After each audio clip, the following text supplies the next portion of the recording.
frase bastante básica, sencilla, pero que denota, ¿verdad? Como, o genera básicamente como un conflicto. El conocimiento es peligroso.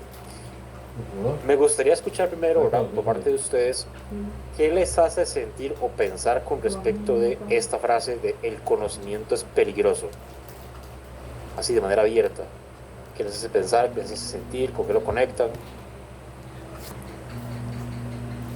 Profe, con el saber, o sea, si usted sabe mucho, puede ser un peligro para la persona que tal vez esté detrás de algo que usted sepa, que no Eso iba a decir yo, básicamente ya no es voy a decir necesario que nada. los demás sepan.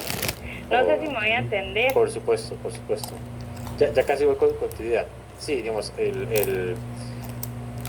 comento, ¿verdad? Que realmente la peligrosidad no es en sí para la persona en sí, sino para alguien más que no le conviene que vos sepas esas cosas y que menos que las divulgues. Muy bien, Angie. Profe, buenas noches. Buenas noches. Me vengo conectando, no sé qué dijiste antes, es que yo te mandé un mensaje que me quedé sin gasolina y me retrasé un toque. Vine saliendo del trabajo y me quedé sin gasolina y tuvieron que ir a rescatarme, entonces por eso me atrasé unos minutos. No pasa nada, no pasa nada, todo bien. No he comentado mucho y simplemente estaba planteando la pregunta que pensaban o qué les hacía sentir esta pequeña frase que está aquí en pantalla de que el conocimiento es peligroso, básicamente. ¿Alguien más tiene alguna idea o noción al respecto? Dime, Nicole. Bueno, profe, yo considero, bueno, el conocimiento, pues, y para mí no es peligroso, pero dependiendo de qué conocimiento sea, digamos, ¿verdad? Pero siento que en algún momento, cuando una persona llega a saber mucho, puede llegar a creerse más que otra persona. No sé si me explico. Una pregunta. Como Okay, El que, conocimiento es peligroso. ¿Qué como opina que se usted cree sobre más eso? que otra persona, no sé. Ahí en el sentido de como de que el conocimiento te dé o la información te dé como cierto prestigio. Aires de superioridad Ajá, o algo sí, así. Ok, perfecto. Ahí tenemos dos posturas diferentes, ¿verdad? Una postura También que de la que compañera Stephanie, si no me equivoco, fuiste vos, que creer, mencionó conocer tanto lo de peligroso a para vos alguien, ¿verdad? Que no le te puede llevar conviene que vos a, sepas y que divulgues esa información. pues, a no tener una Y vida tan linda la al otra cara de la saber moneda, tanto, ¿verdad? ¿verdad? De lo que se entiende sobre conocimiento o información que te dé un cierto prestigio y te diferencies de los demás en ese sentido. Muy a lo Platón, ¿verdad? Que se creía como la gran cosota. No sé si han escuchado hablar de Y hay una el persona famoso, que lo al pone aquí el saber nombre, algo se el ciñe famoso tanto Alan en Turing. eso que puede ser dañino para ellos Alan también. Turing. ¿Han escuchado ese nombre? No, profe. ¿Qué No. no, profe? Vale, voy a añadirles una imagen nada más en pantalla para que... ¿Está en la bolsa? ¿Cuál bolsa? No sé si aparecerá así Yo lo como había de puesto golpe aquí en el mueble. en la presentación. Me funcionaría un montón que sí funcione, pero puede ser que no. Vamos a ver, Ahorita la llevo por el cuarto con el spray. Yo lo había la vuelto a poner imagen. afuera. Ahí está, ok. Yo recogí todo el Eso sí lo saben, Pero sí la que saben fue identificar color, qué que es. fue la frente, ¿no? Solo que lo haya puesto allá en la cama. ¿O no? Sí, pero Con los calzones. Ok. Cuénteme, ¿qué es eso? el logo de Apple. El logo de Apple, ¿verdad? La marca de Apple, la marca de... Sí, el logo insignia de Apple, que de hecho es el nombre, pues, manzana, ¿no? Yo fui. El logo de Apple, para que... Ya se la cámara por aquello. ¿Cómo lo conoces? El logo de Apple tiene una particularidad. Hasta lo ves, saben ya que es Que Déjenme escuchar. tienes, si se dan cuenta, como esa mordidilla, no sé, cabito que le falta acá. Y tiene una historia de por qué se eligió hacer ese logo de esa forma. ¿Por qué una empresa de tecnología decide utilizar un logo de una manzana que tiene ese cabello ahí mordido? No sé si conocen la historia detrás de por qué se hizo eso, ¿verdad? ¿Y en referencia a quién? Si no la conocen, ¿verdad? Porque supongo yo que no la conocen porque les hice pregunta de quién era Alan Turing y no me lo supieron responder. Es por ese señor, Alan Turing. De hecho, le hicieron hace poquito, hace unos escasos 5 o 6 años, una película, Alan Turing. Este señor, Alan Turing, él fue, para ponerles en contexto, un judío en la época de la Alemania nazi. No practicaba el judaísmo en sí, pero sí pertenecía pues a los judíos que habían estado huyendo, y era muy inteligente. Tan inteligente, ¿verdad? Tan emocionado con el tema de la criptografía o el tema de los enigmas, de los puzzles, ¿verdad? Rompecabezas y todo este tipo de cosas, que se dio cuenta que había un grupo en Europa que estaba intentando descifrar Me huele. el código de los nazis con el que se comunicaban a través de telegramas, con ciertas señales de radio y demás. Estaban intentando descifrar cómo se comunicaban y qué era lo que comunicaban. Para no pasar tanto con el cuento, ¿verdad? Alan Turing decide topar suerte, ¿verdad? O echar suerte a que lo puedan contratar como parte de este servicio de que puedan averiguar el código. Total, él llega, ¿verdad? Y se enfrenta a un montón de otros ingenieros que están intentando descifrar el código de los nazis. Cuando Turing llega, el MAE, en lugar de ponerse exactamente la misma dinámica que el resto, de intentar descifrar el código, lo que se planteó fue lo siguiente. Digo, si ya sabemos que hay un problema con el código, porque el código cambia todos los días, literalmente cada 24 horas renovaban el código de comunicación nazi, entonces las palabras cambiaban completamente. Entonces ya, si vos descifrabas algo un día, el siguiente día ya no funcionaba. Esa era la trama que tenían. Entonces, este montón de mensajes que se comunicaban los nazis, ¿de qué eran? ¿Dónde iban a atacar ahora? ¿Qué maniobra van a aplicar? ¿Qué estaba pasando entre los campos de concentración? Bla, bla, bla, bla, bla. Turing llega, ve ese problema y dice, en lugar de ponerme yo la misma cosa del resto, ¿verdad? Voy a crear un sistema que sea automático y que pueda descifrar con más rapidez que un humano ese código. Entonces empezó a hacer con un montón de engranajes, ¿verdad? Un montón de ruedas y engranajes que empezó a maquinar. Realmente hizo una máquina enorme. Todo él con su mentecita, ¿verdad? Y con recursos del Estado. Total, esa máquina, vean lo curioso, esa máquina, él le llamó Christopher. Aquí viene el plot de la historia, es una historia real. Christopher era el nombre de su novio, de su pareja, él siendo un científico, siendo perseguido por los nazis, en una cultura o una época bastante machista, que no quiere decir que hoy no lo sea, ¿verdad? En esa época era todavía más, eran perseguidos, ¿verdad? Él le puso Christopher en honor a su pareja, que lo mantenía pues oculto. Esa máquina se convertiría en lo que hoy entendemos o lo que estamos utilizando en este momento para comunicarnos, que es la computadora. Es el creador del primer computador. Claro, la máquina que el MAE hizo, súper rudimentaria, súper básica, o sea, un teléfono de ustedes es millones de veces más potente, pero fue el primero, ¿verdad?, en proponer una máquina que hiciera eso. ¿Por qué comento esto? Porque cuando se dieron cuenta que la máquina funcionó y que descifró el código nazi, y se dieron cuenta los mismos MAEs que lo habían financiado, ¿verdad?, que le habían dado la oportunidad de que el MAE investigara y demás, eran extremadamente machistas. Cuando se dieron cuenta por qué se llamaba Christopher la máquina, empezó a rodar la voz, ¿verdad?, la voz por todos lados, y le empezaron a perseguir. Para no seguir tanto la historia, ¿verdad?, la biografía de Alan Turing, ¿qué hizo el MAE? Prefirió morir haciendo ¿qué? Comiendo una manzana envenenada, que él mismo había envenenado, evidentemente. Comió una manzana, por eso el logo de Apple es este, en honor a él.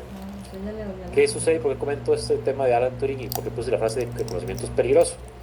Muy parecido a lo que está diciendo la compañera Stephanie, ¿verdad? Hay personas que no les funciona que ciertas personas sepan cosas, y alineado con lo que la compañera Nicole está mencionando, menos que un ingeniero común y corriente sepa menos, ¿verdad?, tenga menos prestigio que un homosexual de la época. Lo persiguieron y por culpa de esa persecución, por culpa del desmadre que hubo, ¿verdad?, Alan Turing decide suicidarse. No es el primero que lo hace a nivel histórico, ¿verdad?, que decide suicidarse por el conocimiento que tenía. Ni mucho menos, ¿verdad?, será el último en la lista que posiblemente vayan a ver en el presente y en el futuro casos donde personas que sepan cosas desaparecen de la nada. Hubo un chico, por ejemplo, hace unos cuantos años que logró montar un motor de carro a base de gasolina producida por basura. Al mal lo desaparecieron en menos de un mes. Hay un montón de casos, digamos, que ya realmente existe, están documentados de gente que ha desaparecido. Hay uno muy famoso también que hace poquito volvió otra vez a hacer noticia, que se llama Jacobo Gilbert o Gilbert, ya les digo cómo se llama. Fíjate, mami. Jacobo Greenberg. Miras que a mí no Ya me les pongo sale, pero es que no la lo foto de tiene Jacobo conmigo. Greenberg. Y ojalá que les aparezca información de él. Es súper interesante su historia también. Este es Jacobo Greenberg, va a ser un poquito pequeño. Científico mexicano, psicólogo mexicano. Se dio cuenta que podía curar ciertas enfermedades sin necesidad de instrumentación y nada por el estilo. Como que estuvo investigando muchísimas cosas de otros planos espirituales del ser humano, ¿verdad? Y de la nada desapareció. Nadie sabe qué pasó con él. Hizo sus publicaciones, parte de sus publicaciones, y cuando ya estaba a punto de hacer las mayores investigaciones y las mayores puestas, desapareció de la faz de la tierra. Nadie sabe qué se hizo. No hay información al respecto, simplemente desapareció. Ni siquiera la esposa de él en ese momento sabe qué pasó. Vivimos en un mundo peligroso y que el conocimiento en este mundo es peligroso per se. Saber cosas parece ser como un motivo para que ciertas personas opten por hacer maniobras un poquito poco éticas. Ahora, este tema que estoy comentando, que es muy actual, va a tener conexión con lo que voy a mencionar ahorita, que es el Renacimiento, pero lo comentaba también por algo que pasó esta semana. ¿Se dieron cuenta lo que hizo el Ministerio de Educación Pública esta semana? ¿Sí o no? Sí, profe, de que los profesores no van a poder como hablar libremente de política y las opiniones y cosas así. Exacto. Este tema que traigo, lo traigo a colación por esa noticia, que la gente se ha estado como poniendo como en dos bandos, ¿verdad? Clásica falsa dicotomía. Por un lado, sosteniendo que está muy bien, ¿verdad?, que el ministerio haga ese tipo de cosas, porque así se matan las ideologías, pero no se están dando cuenta que, no sé si recuerdan cuando mencioné el tema del mito, quienes están dentro del mito no se dan cuenta, ¿verdad?, que están dentro del mito. Entonces el hecho de que defiendan que no se va a estar promoviendo ciertas ideologías, te cataloga dentro de una ideología también, y es la ideología dominante. Esa ideología dominante, siguiendo lo que dijo Stephanie, no le parece tan correcto que vos como docente hables de ciertos temas, y ojalá que esos temas, como el profesor Sócrates, hablen en contra de lo que está pasando. Eso hace que sea peligroso el conocimiento. Es difícil no alarmarse, desde mi punto de vista, ¿verdad?, que esté pasando eso hoy en día. Y citando a un colega mío, que fue profesor mío de filosofía de la Edad Media, Manuel Ortega, una vez tomé un café con él, ¿verdad?, ya hace años cuando yo estaba estudiando, me dice el profesor, me dice Manuel, me dice, es que Ignacio, me dice, la gente piensa que ya no estamos viviendo en la Edad Media, pero eso sigue siendo exactamente igual. La iglesia sigue metiendo mano, la política sigue metiendo mano, ciertos estratos de la política siguen manejándolo todo, el capitalismo está a tope. Entonces, como que el conocimiento sigue estando mediado, no salimos de la Edad Media. Yo siendo escéptico, yo decía, madre, tampoco así. Y ese tipo de cosas que como sucedieron, ¿verdad?, esta semana, me ponen a pensar que tiene razón. Seguimos como en ese plano donde el que tiene poder es el que manda, y esto todo, y el que aparentemente regulando las cosas va a bloquear que las personas puedan también mantener un cierto criterio, ¿verdad? Y es muy irónico. Yo ese tema lo trabajé muchísimo ayer con el curso de ética, lo comparto ahora con ustedes porque al fin y al cabo es de actualidad, ¿verdad? Tiene que ver con lo que hemos estado hablando durante todo el curso, es filosofía de la educación también, y porque me serviría muchísimo no decirles a ustedes creen esto, ¿verdad?, por el estilo, sino que ustedes también se pongan a pensar la ironía de esto, que uno de los fines de la educación que está en el artículo 2 de la Ley Fundamental de Educación es proteger la democracia en la educación. ¿Cómo vos puedes proteger la democracia en la educación si te dices a los docentes no puedes hablar de temas políticos? ¿Qué es la democracia? Entonces es muy irónico lo que está pasando hoy en día y me gustaría ahora que ustedes también lo tomen en cuenta, porque a pesar de que sean de preescolar, eso les compete también a ustedes. Y quienes son de primaria aquí y secundaria todavía más, pero las cosas, ¿verdad? Se dan incluso de primaria, de preescolar. Entonces, se los quería comentar, ¿verdad? De esta pequeña frase de conocimiento es peligroso, porque a través de la historia ha pasado y va a pasar múltiples veces. Científicos han muerto, se han suicidado. Y lo triste de esto, ¿verdad? Como ahí está el creador de la ley de la entropía, que es física teórica, se suicidó porque todo el mundo de la física le dio la espalda, le dijo que estaba loco el mae, que estaba equivocadísimo, que no perdiera el tiempo.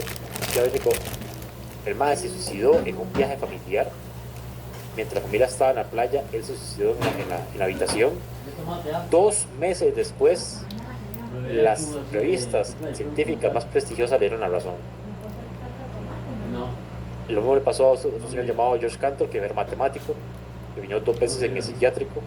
La última vez la esposa fue la que se encargó de mandarlo a él, al psiquiátrico. Se suicidó. 3 meses después, se saca la revista matemática, el mae tenía razón. Lo siento, nos equivocamos. Qué triste. Nico, dime.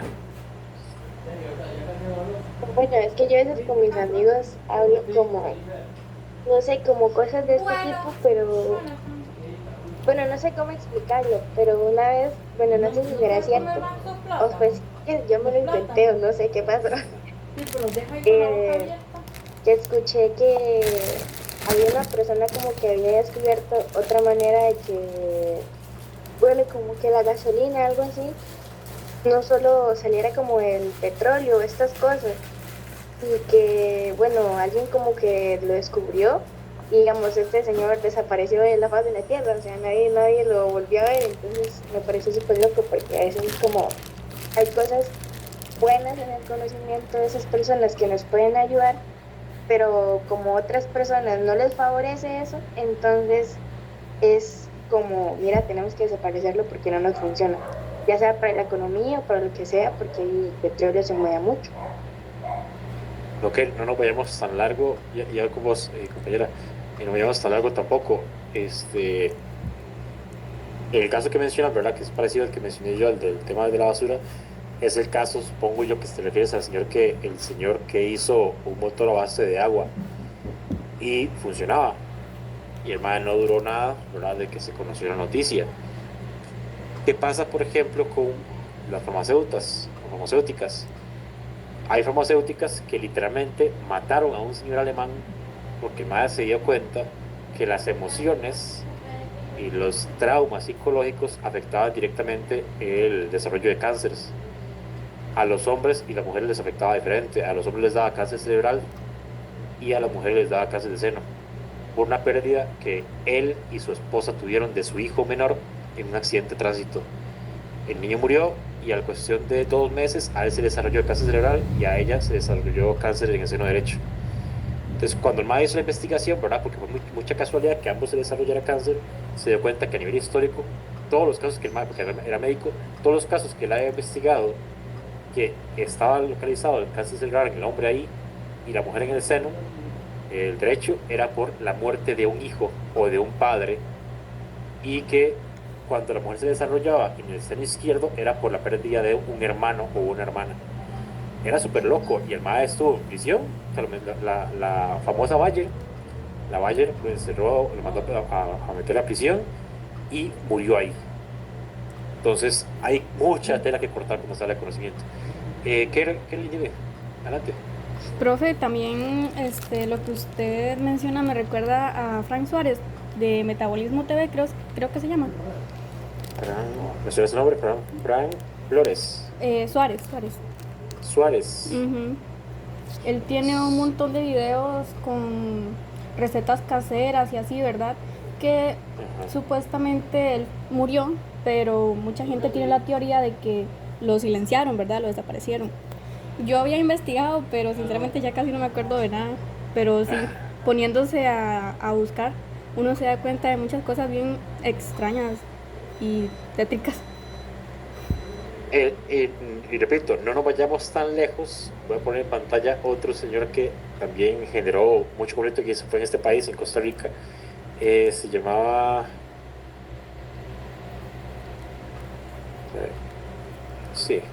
Ahí está. Vamos a ver, este señor. Mira, hoy estamos 9 de julio y es, o sea, qué loco, o sea, pura casualidad del mundo, pero mira lo que voy a compartir. Hace 2 días se cumplió 25 años del asesinato de ese señor. ¿Alguien de ustedes lo conoce? No, profe, sinceramente yo no.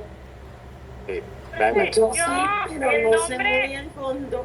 Ajá, o sea, el nombre sí me suena, pero entrar en detalle sí no sé. este ejemplo, digamos, que me parece súper bien y interesante que esté pasando. El hecho de que usted diga como, mira, puede ser que suene el nombre o que no sepan del todo, ¿verdad? También habla de cómo la historia borra a cierta información porque no le beneficia. Parmenio Medina fue comentarista en Salud. una emisora de Costa Rica, Salud. famosa en su momento. Ese señor investigaba temas políticos y hablaba muchísimo de política. ¿Qué pasó? Que uno de los temas políticos de los que habló involucraba a la iglesia y a la iglesia evangélica. El famoso caso de, ¿cómo se llama este pastor? El pastor se llamaba, vamos a ver,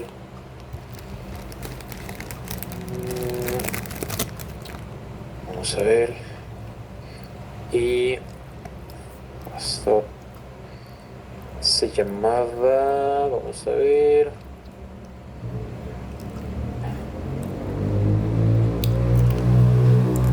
sí, aquí está, Profe, Al que Dime. metieron preso, ajá, padre Maynor. ahí está, gracias. El padre Minor. Básicamente, Parmenio Medina, para no hacer tan larga la historia, ¿verdad?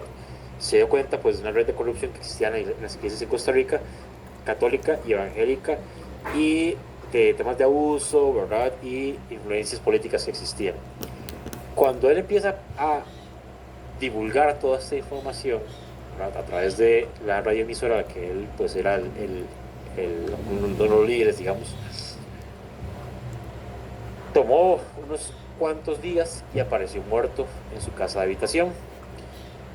Encontraron al asesino. El asesino dijo que él había sido contratado, no dio motivos de quién fue que lo contrató. No obstante, y la culpa le corroe, ¿verdad? Y después de un tiempo determinan que hubo una alianza de las iglesias con el padre Minor para silenciar a Parmenio Medina. Entonces en Costa Rica hay muchos casos también donde saber cosas e informar sobre esas cosas es peligroso. Pues vean este pequeña introducción, digo yo, media hora de introducción de la clase de hoy, porque el tema que hablaremos, que es filosofía y educación en el Renacimiento, tiene que ver con eso. Dime, Stephanie. profe, pero qué loco, o sea, cómo todavía seguimos viviendo en una época, como decía su profesor, en una época media, porque, o sea, nos están limitando al conocimiento, nos están limitando a muchas cosas, o sea, un automóvil que funcione con agua, wow, sería un éxito, hasta para el medio ambiente, siento yo, o sea, Sí. cura para enfermedades, sí, menos muertes por enfermedad de cáncer, entonces no sé por qué existe eso. Bueno, tiene que ver mucho con el poder, eso lo entiendo, pero, o sea, qué cólera. Ok, sí, a mí me da cólera, digamos, yo entiendo que los motivos que se tienen es un tema meramente de capital, ¿verdad? Meramente económico, de influencia, de poder, pero meramente económico. El que no o sea, que no me beneficie a mí, ¿verdad? Que vos lucres con algo que yo estoy vendiendo, ¿verdad? Que en ese caso, por ejemplo, la gasolina o el petróleo, pues no me beneficia que vos logres encontrar una cura para no tener que utilizar la gasolina y que eso reduzca los costos para vos. No me beneficia. Y si yo tengo mucho poder, desaparezco a Stephanie. Deje de estar hablando de esas cosas. Entonces es muy fácil para una empresa, una fábrica, algo que tiene demasiado poder a nivel mundial, poder desaparecerte vos. Igualmente es una persona en millones de personas en el mundo. Pero se hace y se practica, ¿verdad? Constantemente eso. Y repito, por eso es que es peligroso. Uno podría decir, pero ¿por qué la gente hace ese tipo de cosas? Recuerden, y esto va a ser jodido, ¿verdad? Esta frase si es Bayer, es bueno, ¿verdad? Es jodida, porque entonces te dice a vos como, jamás nosotros vamos a ser culpables de matar gente, jamás, ni desaparecer gente, no, queremos que vos te cures. Ah, pero Stephanie, te doy una pastillita para que te cures de dolor de cabeza, pero te va a dar dolor de estómago. Ahí también te vendo la pastillita de dolor de estómago, todo bien, pero te puede afectar los riñones. Todo bien, no pasa ahorita, puede ser que de mayor, ¿verdad? Vayas a ocupar diálisis, pero ahorita no. Entonces te afecto y te afecto y te afecto y te vendo la cura, pero también tengo la enfermedad al mismo tiempo. Dime, Nico. Profe, y yo creo que todo eso ellos lo hacen como por conveniencia, digamos, a ellos no les importa si usted sale afectado o no sale afectado, ellos solo quieren vender y ya, o sea, a ellos solo les importa como ¿cómo me explico? El nivel, la posición en el que están, que es muy alto, y su dinero, y quieren seguir ahí teniendo más dinero, y así ya no le importan como, bueno, así lo veo yo, ¿verdad? Como Bueno, pues la sí. salud de las personas o la situación en las que están las personas, porque, por ejemplo, esas personas que dieron un buen aporte tanto para la salud o para, digamos, la gasolina como para el medio ambiente, pues y básicamente no les importa porque y a ellos les importa más ellos mismos. Cuesta mucho aceptar el hecho de que no haya ninguna empresa empática o que haga las cosas por amor, cuesta mucho pensarlo, ¿verdad? Como empresa. Y yo sé que esto que voy a mencionar es medio delicado mencionándolo acá, pero así funcionan también las universidades privadas. O sea, sigue siendo una empresa y eso la gente se nos olvida muchas veces, ¿verdad? Los docentes y los estudiantes. Y que no nos damos cuenta, mira, sí, el profe está ahí dando clases y no somos como estudiantes, pero sigue siendo una empresa. Somos básicamente el último eslabón, ¿verdad? De esa empresa, que es la que estamos vendiendo, o sea, damos nosotros el servicio, ustedes lo pagan, y es la universidad la que lo vende, y la universidad la que recibe el pago más grande, ¿verdad? Aquí entre nos, ¿verdad? Porque eso me parece importante siempre comentarlo, el hecho de que uno sea docente de universidad, por ejemplo, no implica, ¿verdad?, que lo que ustedes pagan por curso, el 60% sea para el profesor. Mentira, es un porcentaje mínimo de lo que ustedes pagan, lo que sea para el profesor. Y puede ser perfectamente que yo agradezco, por dicha agradezco, que este curso, por ejemplo, de ustedes tenga ahorita 9 personas conectadas. Suena mal, yo sé, pero yo trabajo más tranquilo así, porque he tenido cursos de 35 estudiantes y es terrible trabajar de esa forma. Y se me paga exactamente igual que se me pagaría un curso con 9 personas. Al igual que se me paga un curso igual como el de los de ayer, que son de licenciatura y son 6 estudiantes, nada más. Pero son cosas que uno tiene que pensar sí o sí, ¿verdad? Que están mediando todo lo que vivimos. Si nos vamos a buscar culpables y demás, capaz si nos desaparecen también, ¿verdad? Entonces también hay que tener como medio cuidado. Sabiendo nada más de que existe poder que filtra información, me sirve a mí, ¿verdad? Que ustedes ya lo sepan, que lo tomen en cuenta y que puedan ver también ustedes lo que pasó con el ministerio y ustedes digan, mira, sí, es real. Es real. ¿Cuál es el miedo real del ministerio al hacer este tipo de cosas? ¿Qué está buscando? ¿Qué no está buscando? ¿Qué está evitando? Obviamente responder no es tan complicado, pero sí me interesa, ¿verdad?, que ustedes puedan decir, está sucediendo. No es algo inocente, que es el punto. Nunca es inocente este tipo de cosas. Cada vez que haya sesgos, que haya tapaduras, nunca son inocentes. Les agradezco por este ratito de catarsis y para que puedan conectar directamente con el contenido de hoy, que es sobre el renacimiento.